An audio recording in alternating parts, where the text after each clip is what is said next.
one of the booksellers here at Politics and Prose, where we host in-person events along with partnered and supported events, trips, and classes. We've recently relocated both of our branch locations at the Union Market and the Wharf, and we started hosting events there as well. So for a complete list, please refer to our website, politics-prose.com. Before we get started today, I'd also like to ask you to please silence your cell phones so we don't disrupt the event. Thank you. And when we get time to opening the floor to your questions, we place a standing microphone at the end of the aisle to your right. It might be behind this pillar, hidden from some of you. Please line up behind that microphone and speak clearly into it so everyone can hear your question, both in person and on our audio recording of the event. We are filming the event today as well, and it will soon be on our YouTube channel, so anyone you know can watch it. Following the Q&A, we're going to have a signing line. It will be up here at this table. If you've not already purchased the book, we have many copies available for sale behind our register up towards the front of the store. And we're going to come along the line and ask for personalization, so please have your book ready when you're in line for signing. And once the event is complete, we do ask that you fold up your chairs and lean them against something sturdy to help out our staff. And now I'm very excited to welcome John Copenhaver, celebrating the release of his book, Hall of Mirrors. John Copenhaver's historical crime novel, Dodging and Burning, won the 2019 McCarthy Award for Best First Mystery and garnered Anthony Strand Critics Berry and Lambda Literary Award nominations. The Savage Kind, his second novel, won the 2021 Lambda Literary Award for Best LGBTQ Mystery and was a finalist for Left Coast Crime's Best Historical Mystery. He co-hosts on the House of Mystery radio show, and he is a co-founder of Queer Crime Writers.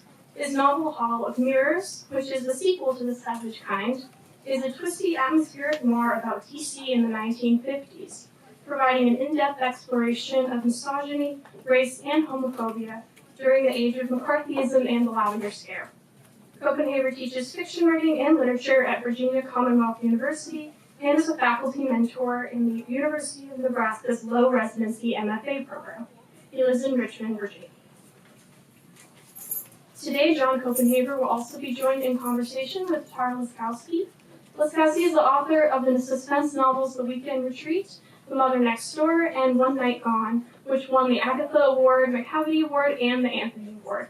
She also wrote 2 short story collections, Modern Manners for Your Inner Demons and Bystanders. She has won the Agatha Award and the Thriller Award for her short fiction, and was the longtime editor of the online flash fiction journal, Smoke Long Quarterly. She lives in Virginia with her husband, fellow crime writer Art Taylor, and their son. And finally, we are so grateful for the opportunity to host these wonderful authors today and to share in the celebration of John Copenhaver's wonderful new novel. Please join me in welcoming both of these authors to Politics and Prose.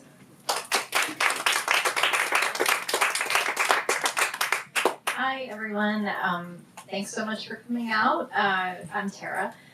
That's John. Just so you guys know, keep track. John and I are very, very good and old friends, even though we're very young. And so I'm very excited to be here today to talk with him about this awesome book that he has written. And so I think to start out, if you could just maybe, so this is a sequel, and so could you just, for anybody who's not familiar, just kind of give a little bit about the world that we're in here and maybe just, you know, your elevator pitch or whatever about the book. Sure. So the first book, The Savage Kind, came out a few years ago, and it's set in DC in 1948. It's about 2 teenage girls in that time period who, their names are Philippa and Judy, and they're characters that followed through Hall of Mirrors as well. And they're both crime solvers and crime committers. And they're also dealing with sort of the questions of misogyny, particularly in that book, and also sort of sexual awakening, because they're working through their own sort of sexuality. In a very interesting time period, like 1948, we don't have the visibility that we do today.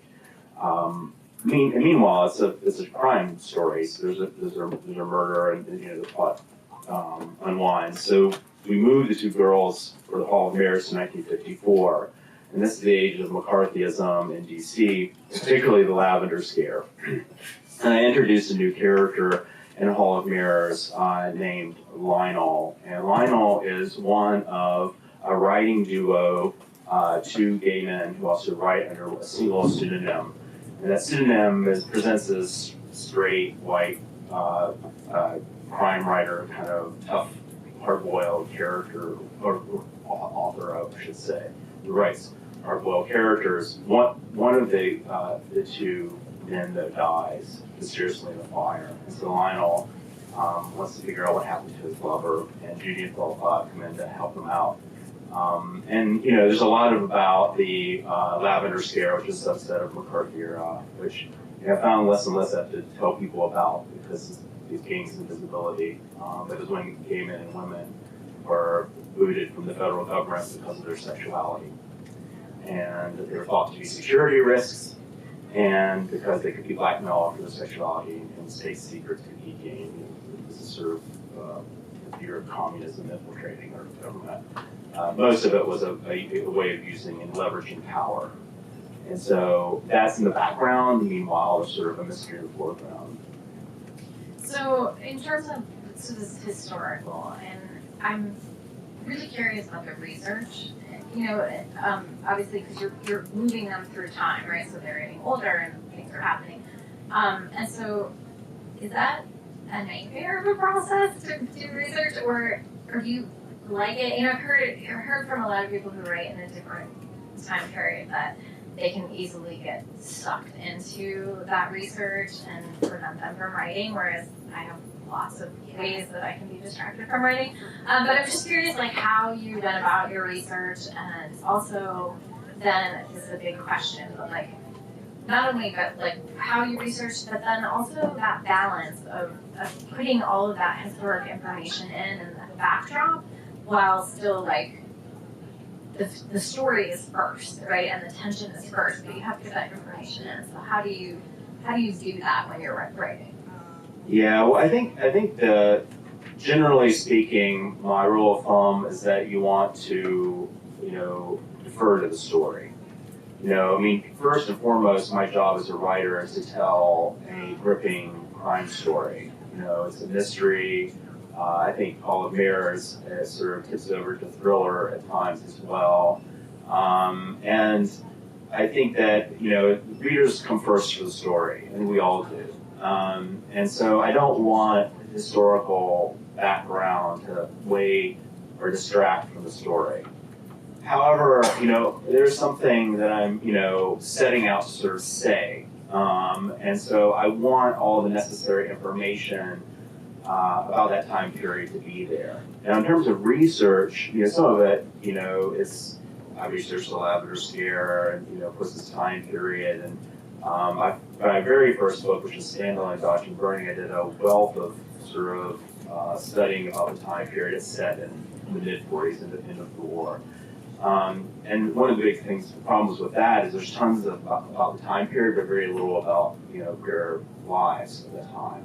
So how do you have a wealth of information on one side, almost too much to sort through, and on the other side you have the dirt. So, and that's where sort of fiction can come in and help glue some of those pieces together. But the other thing is that, remember, we're trying to embody the lives of these characters. So it's the details, the small details, like what kind of perfume, a character uses, or, what their outfits would look like, or little things they might be talking about going on culturally. That I think is so important to really fleshing out that historical time period. So it's not just about pulling out a history book, right? It's about doing all this sort of detailed work, which means looking through magazines, reading newspapers, Library of Congress, of course, is a main resource. You can really get lost and distracted. But you always kind of have to come back to the story. So stuff like magazines and things, I noticed in this, one of the things I loved is just the turns of phrases that some of the characters use that feel very much that time period. I don't really know what they say in that time period, but it was very nice. You put them in very good places where it wasn't over, beating you over the head with it. But So is that kind of cultural stuff? Is that stuff you get from reading things from that time period, or how did you figure out like how they would talk? Yeah, so I think this is really fascinating because, and I love our relationship with the past. I mean, first of all, I don't think you write crime, well, you don't write historical fiction unless you're interested in saying something about what's going on now, right? There's a reason why I'm interested in the Red Scare and the Lavender Scare at the time. I think that, you have to sort of like think about how we see the 1950s, for instance, and how most of us experience it is through film, because that's sort of the medium that I think most people consume from that, the black and white noir films and that kind of thing. However, that's very stylized. It's not actually how people spoke. The Hays Code was really limited a lot of what people could say and express. And then, which kind of gave birth to sort of the metaphorical, witty dialogue, which we all love. The truth is, it's an affectation, really. But, when you're writing from the time period, you want to sprinkle that in because that's what people imagine the past to be. At the same time, you want to write dialogue that sort of pushes against or challenges those things. So I try to mix those two things together. And it doesn't hurt that Judy and Philippa love film, so they're kind of mimicking, particularly in The Savage Kind, mimicking what they see on the screen because they're teenage girls in that book. They're young women now, they've read more, so their dialogue is a bit more sophisticated. They're much more plugged into social issues, for all variety of reasons. And speaking of the characters, the way you tell the story, so in this book, the point of view goes between Lionel and Judy, right? So how did you choose that?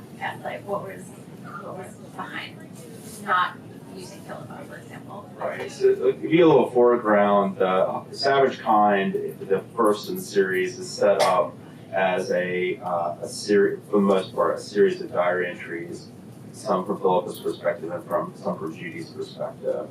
And then the second, I didn't want to do that again, I wanted to do something fresh. I really love these characters, but I didn't want to just enter their consciousnesses the same way, because the diary entry is kind of strange. Just like, you're being reflective, but you're also performing a little bit for posterity. I know we like to think that we're writing our diaries just for ourselves. The truth is there's sort of a vision that may be found and read. That's not what happens ultimately. In this case, it's Judy's just straightforward, past tense sort of perspective, first person past tense. I wanted to do Lionel though as a character because I wanted a fresh voice in there. I felt like I really wanted to center this character. He's mixed race and experiences a lot of the race. And one of the themes of the book is passing. Judy is mixed race and passes for white. Lionel is mixed race but is not. And I really wanted to explore this sort of living in this time period and those two tensions playing out. But I needed to center Lionel, and so I gave him that perspective. I wanted to sort of have that perspective. But I made it present tense to give a sort of urgency. Oh, okay. I don't even know if I realized that. I do that too. I switch from it's fun. Well, sometimes it is. Then you start editing. You're like, oh my gosh, I can't. I'm switching back and forth from past to present. Yes. But speaking of editing and putting this together, the other thing that's really interesting about this is the way that it skips around in time. Yeah. So can you talk a little bit about that and also how was that when you were writing it? How did you kind of keep track of the way that is working from a reader experience? Because I think that's really interesting. Yeah, so I love to do this to myself. I like complicated plots and multiple timelines, and I don't know why I do this. I'm sure my therapist would try to have something to say about it. But I do torture myself a little bit with timelines. I think it's really fun. I love the idea of pieces sort of starting to come together slowly, and you're not fully aware of how it all fits, because you're kind of on a wave, and you're sort of you're waiting to see sort of how all these different moving parts fit together. And so it just takes a lot of outlining as an answer, like outlining and double checking. And one of the things about this is Lionel, since he's present tense, he's sort of trying to solve the crime most immediately. So it's very tight, like time frame. Whereas Judy and Philippa, Judy's perspective is much more stretched out because I'm covering the years, between when 1948 and then 1954. So, even the sort of how you do that, how you make sure that the pacing stays, moving forward and, good momentum sounds tricky. Yeah, and I think that if you had told the story straight through, that it wouldn't have been as tense as it was, because sometimes it's like you're getting a month ahead and then you kind of pull back, and it was just very interesting, but I imagine it was a nightmare to keep track of. Yeah, it was. It was. And I moved things around too, which is, then you're like realizing, I think early drafts were like I wanted to work on the pacing a bit. And so to do that, I had to move things around a little bit. I won't get to think of it in a specific way, but ultimately, that became a whole point of confusion, because once you move one piece, all these other things have to be moved and changed. Yeah. Thank God for editors. Did you have, when you were kind of outlining or whatever, did you have one straight timeline, like, okay, this is what happens actually in time, and then one that's like, okay, this is how my book is running, you know what I mean? Yeah, I did. It's weird. It's ultimately, I write really in a linear fashion. I mean, so, I really wrote chapter 1 when I wrote it first, right? But my narratives are never linear, which is very strange. But I think that I did do that. Ultimately, it helped some, but then, then I got so in the story that I would kind of forget about it and have to go back and change things. It helped, but it didn't fix some of the struggle. Yeah, I thought it was really great that you were able to do that. So another thing, and you mentioned this before because you said that this one you felt like was a little bit of a thriller at times. Yeah. And I feel like it's also got like very noir feel, like a little bit of hard-boiled, like gothic. Like there's a lot in here that almost feels like it's paying homage to like a bunch of different kinds of genres that I know you love. Yeah. And I was just wondering, like, what books did you read to kind of influence you in this, or authors, or like, how did you come to have this kind of atmosphere that you have in this? Yeah, so I mean, it's interesting because of course I love like a lot of the hard-boiled school of detective fiction. I also have problems with it. I love this language. It's also, there's a lot of misogyny, racism, and homophobia embedded in it.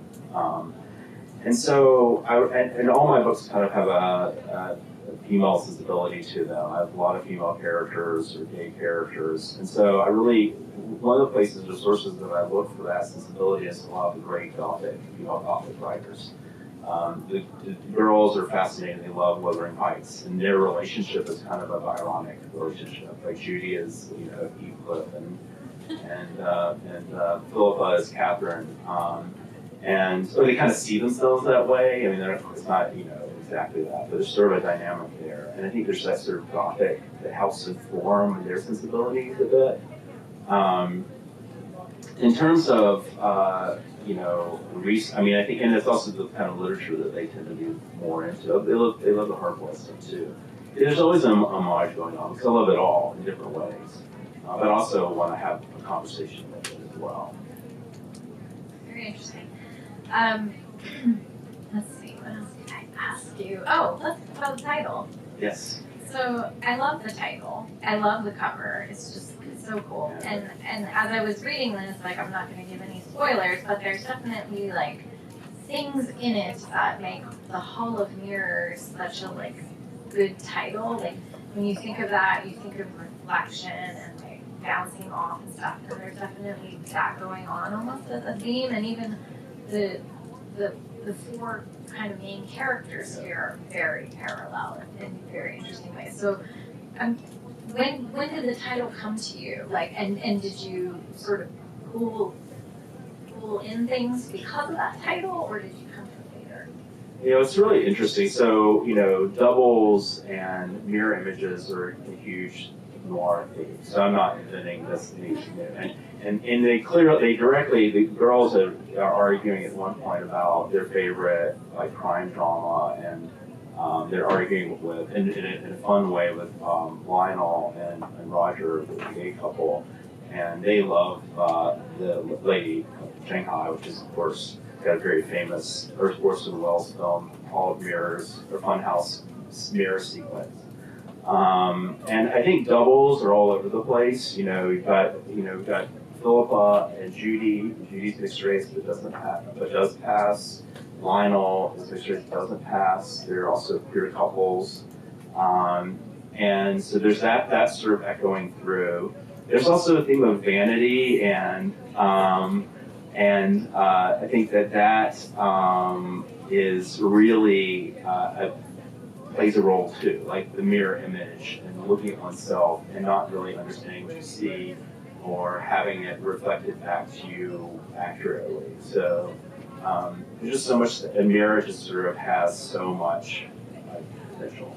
I think also like the idea of appearance and like appearing a certain way, like there's like a lot about society and like the way people present themselves, but then like what goes on actually, in their homes or whatever. Yeah, exactly. Like who you are in the world and who you really are.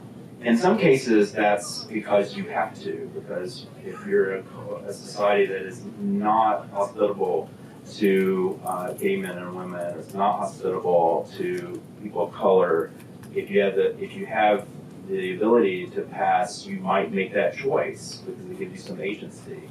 I have characters in here who can't pass, and so you get to sort of explore that idea of they don't have this choice and how they feel about the characters who make that choice.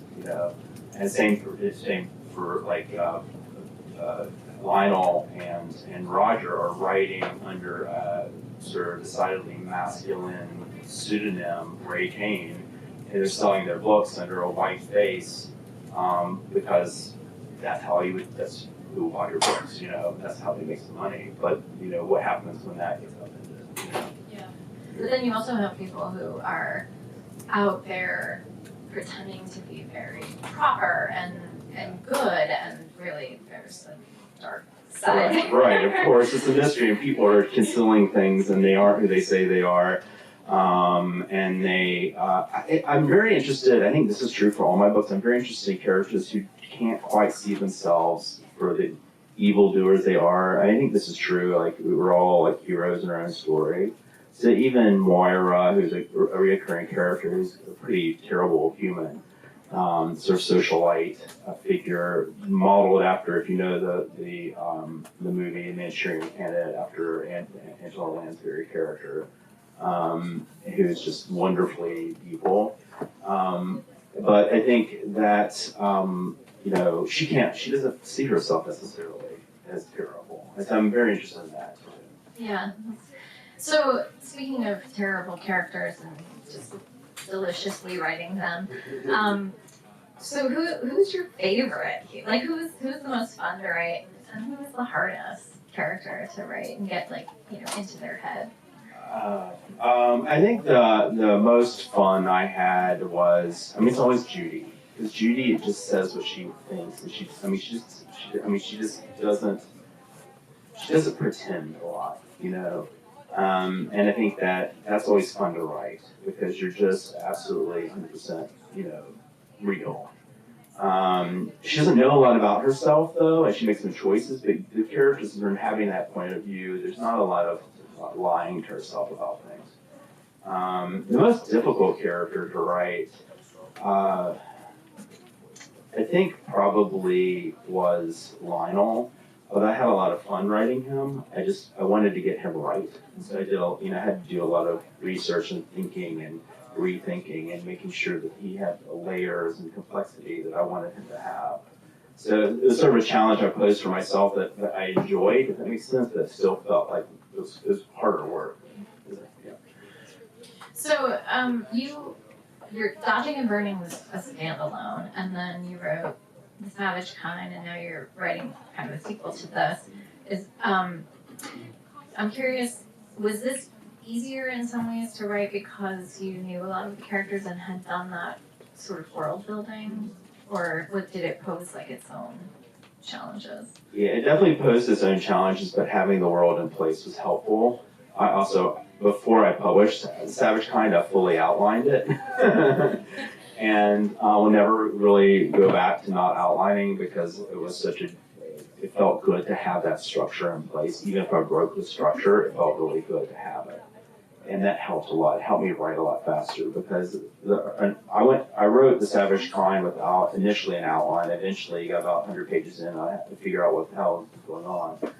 And then I did, but then I got it all. I just did the early version of that book wasn't working, and so I completely rewrote it. It was originally one perspective from Philippa. It was a third person. And so I made it, I went through that, and that was an ordeal, and I don't want to do that again, if I can avoid it. So this one was easier to write for a whole host of reasons. Interesting, yeah. I wondered about that, but I mean, it also has its own challenges because you're moving forward in time, right? So they're changing, and I'm sure they're still surprising you as people. Yeah, you know what, that is, my instinct is I had more to say about them. And that's why I needed 2 more books about them, and I don't feel like I'm wrong about that. I feel like I have a lot to say in this one. I still have things yet to say.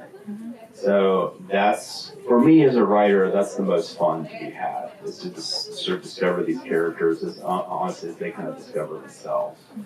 Like the plot twist for me is sort of, like going on that journey with them. And the mechanics of the plot is fun, I hope fun for readers, but ultimately for the writer, I think it's learning about these characters. Okay, so I'm going to leave a little bit of time for questions today. I'm going to ask you a couple questions about publishing, because I'm interested, so first of all, how do you know when you're done? Is it just like, oh, my editor needs it, so here you go? Or, is there a point where you are like, okay, this is as good as I can take it, and we're good? And also, what is your relationship to your books after they're published? Do you go back and read them? Do you listen to the audiobooks? Or are you like, whatever, it's over, I'm done? Yeah, so initially about when it's done is it's when I just hate it. I'm done with it. I don't mean I hate it like it's... Oh my gosh, in that case I would never finish I hate it all the time. You're just like, I can't read this anymore, but I go through as crazy... So I'm a little bit on this dyslexia spectrum, so when I write it, I also have the robo-reader read it back to me. And so I go through that several times with my books because it helps me catch errors, and it also helps me, as a robo reader, but they're better these days. But you also kind of hear the rhythm of the sentences. I did the whole thing which I instructed my students to do, would read it out loud to myself, did not work for me.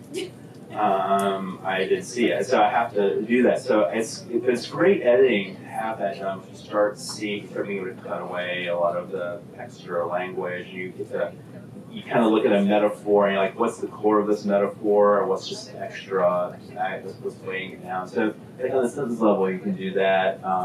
But I think that you kind of you work at it, you're like, I cannot possibly look at this anymore, and then you send it off, and then you wait a few months and your editor says, you need to look at it some more.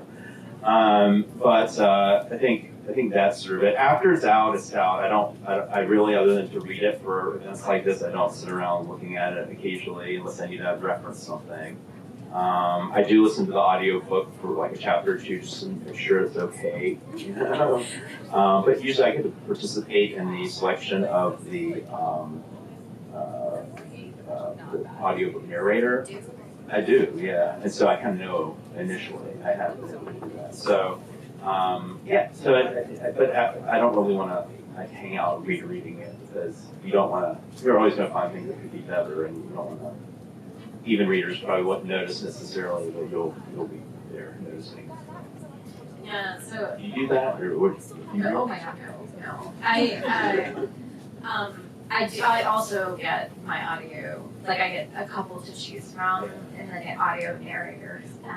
And I do the same thing you do. I'll listen to like the snippet online, like to make sure that it's not horrible. But then I just rely on people to be like, oh, really liked your audio. Like, good. That's great.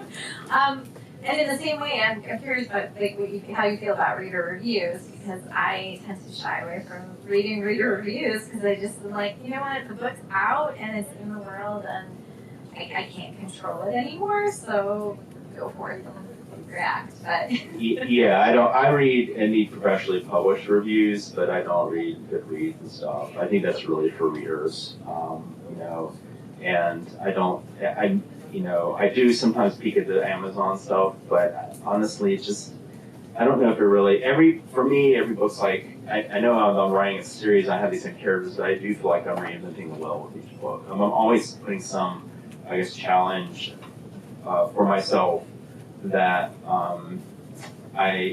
is going to be different from the last book.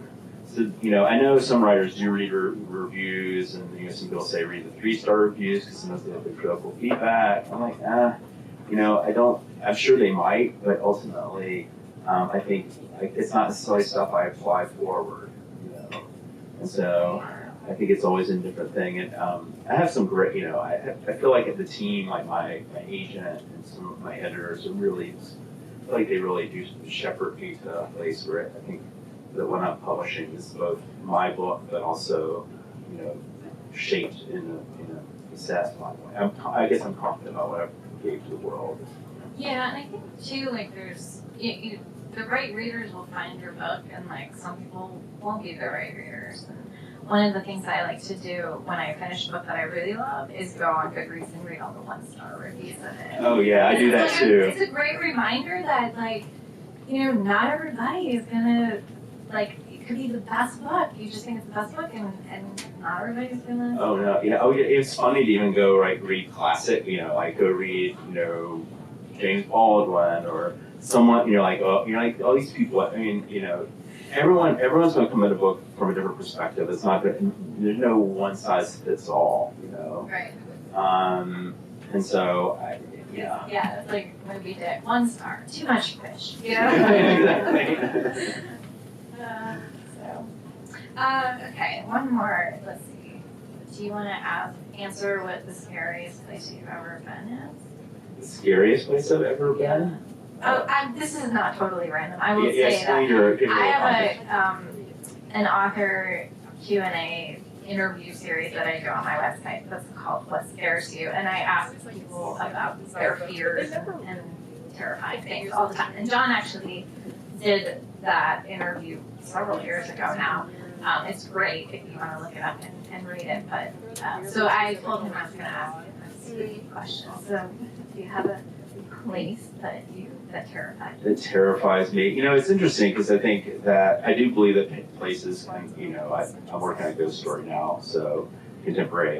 So I'm very into the sort of haunted house thing. There was a house I spent 1 year in Bethlehem, Pennsylvania. It was a townhouse, and I lived in it, and I just always had a bad feeling in it. I can't say the specific, supernatural thing occurred, except the house was we were just renting. It was like wall to wall. They used to carpet in the early 90s and late 80s, carpet everything, and it was dirty. So it was sort of tan, dirty, wall to wall carpeting, and it creeped me out, And there was just something in the wall. There's sometimes it's so much about the design, the wall, and everything was off a little bit. Like the Haunting of Hill House, where there's no corners, nothing quite meets up. And then in the basement, there was a well in the basement, where they Silence of the Lambs kind of thing. And so it was the only place I felt like I had to close the bedroom door at night. I was like, something's in this house, and we rented it for a year. And did you ever open the wall? No, it was sealed. Yeah, it was sealed. Right, exactly. That actually makes it spookier. Yeah. What's underneath that? Yeah. What's coming up from the? So Yeah, I totally believe that like houses have energy. So something horrible that happened. yeah, and the laundry was in the basement too, and like I had to go down there and like do the laundry, and the well, like when you're like changing the laundry, the well was to your back, and so you're always like changing it really fast. Like, Did you ever go down and find your clothes all folded up? no. Although I was sure that would happen, I probably didn't leave them down there. I was too terrified. Okay. We can ask anybody have any questions. They did ask if we do to come up here to the mic if you can and ask that it's recorded. Yeah, I think it's recorded in the mic. That's why I asked for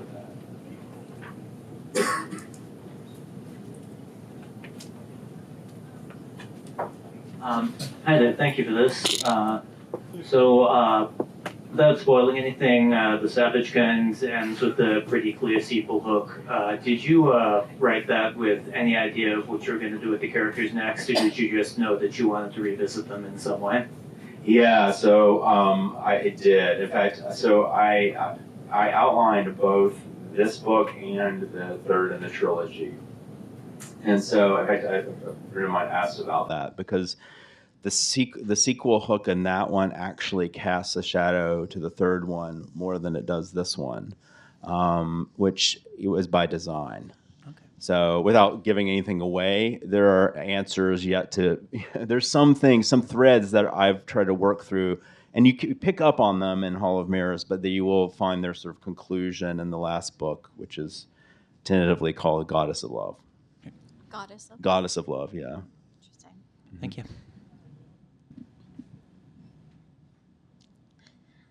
Questions? Go for it. Go for it.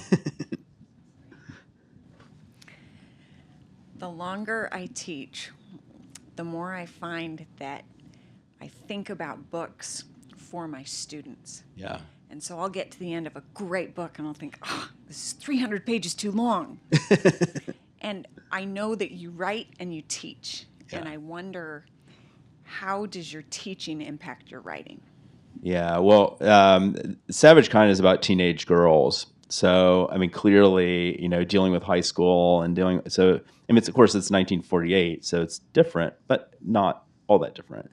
And so I think some clear connections along those lines. They're also the teacher part of me. It's full of book. They're book lovers. All these references to books, to films. In fact, I made I made a whole sort of bookshop.org where you can go and you can see all the list of all the books they reference, or are referenced in it, because I really felt like it was a chance to sort of suggest books through reading it. And so I think that that part of me, the first one's about a teacher to a certain degree. I think there's always part of me that will want to sort of, think of connecting with an audience a little bit like a teacher connects with their students. But I like to ask questions, not in a didactic way. I think a good English teacher isn't didactic, except for maybe about, comma usage or something. But I think that ultimately you're trying to get students to ask questions. So I try to sort of let questions lead me. And a lot about Hall of Mirrors is about passing, and I wanted to ask questions about that. In a time period where the culture is prejudiced against you, how do you navigate that? How do we see people who pass and versus people who can't pass? And all the questions that kind of come with that. Do you find that being a writer, this is somewhat related, I think, but being a writer also affects the way you read books now? Can you escape into a book, or are you always analyzing it? Yeah, so it's a little bit like when you work at a pizza parlor and you get sick of pizza.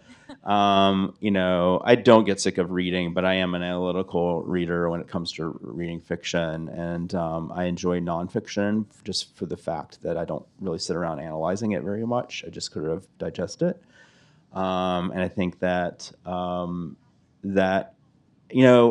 not saying that I don't fall into books, but there is a sort of other track in my mind when I'm reading. If it's a really great book, I'll just be admiring the sentences. But I don't think readers necessarily maybe they do, but casual readers don't sit around admiring sentences. I think that's sort of an analytical thing, maybe. Maybe that's a beautiful image is sort of what they would respond, but I'm like, wow, that syntax was great. I don't think readers. Does it make you envious? Like, are you like, oh god damn it, I can never do that, or are you just more like, oh, I can use this? Or Yeah, I never get really envious that way. I just feel like it's more inspirational than anything. I think it's like you're like when someone does something really great, you're like, oh, that's awesome. Like I can think about how they did that, and you get inspired. You grow a little bit from that inspiration. You're a better person than I am. Maybe it's the teaching coming in again, right?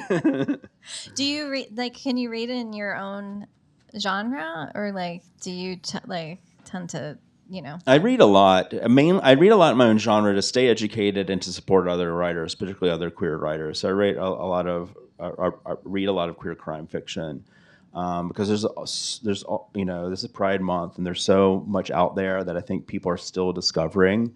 For many years, in general, queer LGBTQ books, the sort of messaging was that these books didn't have an audience and no one would read them, or the audience was so niche that we're not going to really put a lot of money or energy behind amplifying them.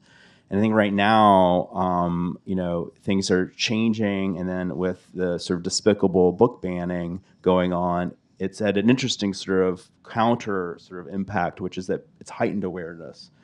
And so I just want to do anything. Like I feel like there's a moment. Let's go read queer books. That's what I would say. Just go find and read those books, because it's not like I think people think it's often like it's going to be these books are just about the gay agenda or something, and they're not. They're just great stories, and often different kinds of stories because they tackle issues differently, but it's not necessarily, they're not didactic. They're not trying to push something necessarily. They're just descriptive. Right. So. Yep. Does anybody else have a question?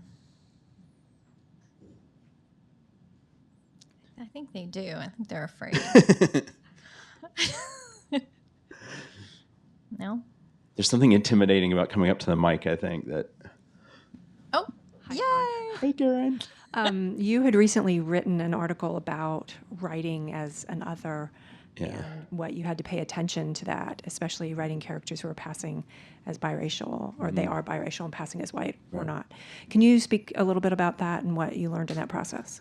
Yeah, I wrote an article called "Writing Across Difference" for Writer's Digest, which is based on a lecture that I did in my MFA program, where I was sort of talking to students, shortened version of that.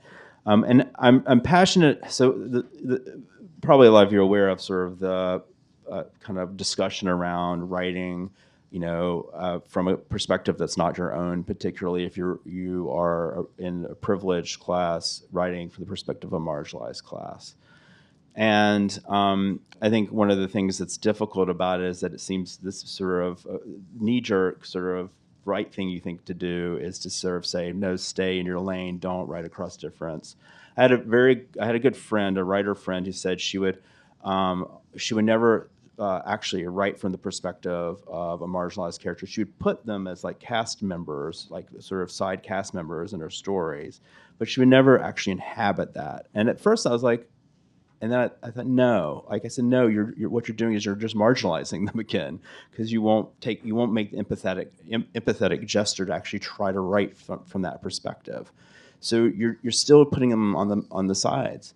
It's like comes from a good place, but they're still being marginalized. So I started thinking about that, why that bothered me, and that's where this sort of article came from. I thought what really needs to happen is that you do take on the challenge of writing across difference because you want to empathize. You have to do it well. You have to do the research, and part of doing the research is, of course, learning about that marginalized person and what they experienced. And of course, it's going to be different in 1954 than it's going to be in 2024. But also, I think the first thing is to research yourself. Like, what prejudices do you bring? And some of that came from the DEI training that I've had as a teacher. But you got to think about what informs your understanding of literature. I grew up with reading mostly like dead white guys. And so I was like, well, what has that done to me in my learning? And I've done some of that work as a teacher because I didn't want to just replicate that for my students, but also had to like dig up like how's that shaped my thinking and my biases that I'm not my conscious biases. So you have to do that work first, then you have to do the more sort of connecting and figuring out into outside research. But my overall message is do it. Like don't I think we're sort of in this world right now where everyone's just terrified of being canceled. We're not having conversations. We're not empathizing. We're getting sealed off in our own little echo chambers. And I think it's super dangerous and kind of not morally healthy. Yeah, and so in that case, were you did you have different kinds of readers read your draft to look for those kinds of biases and things like that? I did some of that work, and I also did a lot of reading from writers of the time period. So the thing about and I get into this. I did not get in this article, but I do get into this a little bit in the lecture. There sometimes having sensitivity readers can be, how do I put this? Maybe a little problematic because it gives writers I had someone with sensitivity read this, and I'm changing everything, or it got a seal of approval. And I'm like, that's just one perspective. Now maybe they're trained, so they're a little more, tied into it, but it is just one person's opinion of your work. And so I think that you have to be careful with that. I think it's dangerous to also think, well, just because they're giving a seal of approval, you got it all right. The other thing is we're dealing with characters from 1954, and it's not the same experience. I think another complexity to it is that I personally, because I know, I write a lot of female perspectives of women that are DC area or Virginia. I know that, I grew up with that a great deal. I feel more comfortable writing through that perspective than I would a gay man in, San Francisco. But no one would question me writing a gay man in San Francisco, where they might say, well, you're writing from a female perspective, or you're writing from a mixed race perspective. So it's a little bit like, what are our individual experiences bringing to this? So, sensitivity readers are important. I did have some, especially particularly for a Savage Kind, because I was sort of getting to know the world, and I think it was important to have, particularly a sensitivity reader who was a person of color and who had written about that time period. So those are the two things. They weren't just someone about looking at it from contemporary time period. They were looking at it from a historical time period. And so I had a lot of questions that I wanted to answer or to think about. So yeah, but it's just, I don't know. It's not. It's part of the research, but not the totality of the research. Right. Question? Yeah. Hey, Rebecca. I was wondering how you think about DC and how you would place that in terms of whether or not you see it as a southern city, because you come from a Virginia background, and Dodging and Burning is very much, I always think of it as a sort of a southern book, but DC is this kind of unusual place where it's not as obviously situated, and then of course it changes over time, and your books go over time. So could you speak to that kind of where you see DC in terms of kind of its place in regional literature? Yeah, and that's a great question. Actually, kind of hard to answer too, because it really is this. I think it does have this underlayer of being a southern city, but there's so many layers of both it being an international city and just a general sort of metropolitan area that we sometimes don't always notice that. I lived in DC for many years, and I moved to Richmond, Virginia, right at the cusp of the pandemic, and that city is 100% a southern city, and it's unmistakably so. It's changing a lot too, but interesting, living there has given me more, context for thinking about DC as a southern city. It's funny because people have opinions about people. Absolutely not, right? It's not a southern city. It's a northern city. I think that's, if you kind of just wander around in it, you don't scratch the surface much. But historically, if you start pulling back those layers, it's, I think, unmistakably has some of those qualities. but it's a real mixture. I think it's hard to identify. I think it's its own thing. I don't know. I'd be interested in what you think. All right. I think we're about at time. So do you want to wrap it up? I know you've already talked a little bit about the next book, but I didn't know if there's anything else you wanted to say about that, or any other publication or things that you have coming up. Yeah, I mean, generally, by design, the third book takes these girls to 1963, and does pick up some of the threads from the first book, and some from this book as well. Lionel continues on as a character, for instance. And it's a lot about inheritance. I like to think of the books, the first book as a book about characters learning about themselves. The second book about characters learning about who they are in the world and how they appear in the world. You see the teacher as me is coming here. And the last book is about inheritance. So it's like, what did they inherit that they have to deal with? And so this can be thought in terms of like, like some of the things we've been talking about in terms of racial bias or misogyny or all these things that kind of haunt us from the past. But of course, literally, Judy does get inheritance that seems like a boon, but also it's a curse. I can't say too much more though. And there will be juicy, murdery. Oh yeah, things. it's murdery. Yeah, there's lots of juicy. You sounded so academic there. I was like, oh no, it's definitely murdery. I mean, that's it. I mean, like on the top, like DC, there's all this sort of layer of like, you see the top, and that's what I think I want the readers to sort of interact with most. And there are all these other things going on underneath that I've been thinking about. So pretty cool. Great. Well, thank you. Thank you so much, Tara. Thank you guys for coming out. Thank you guys for coming out, listening.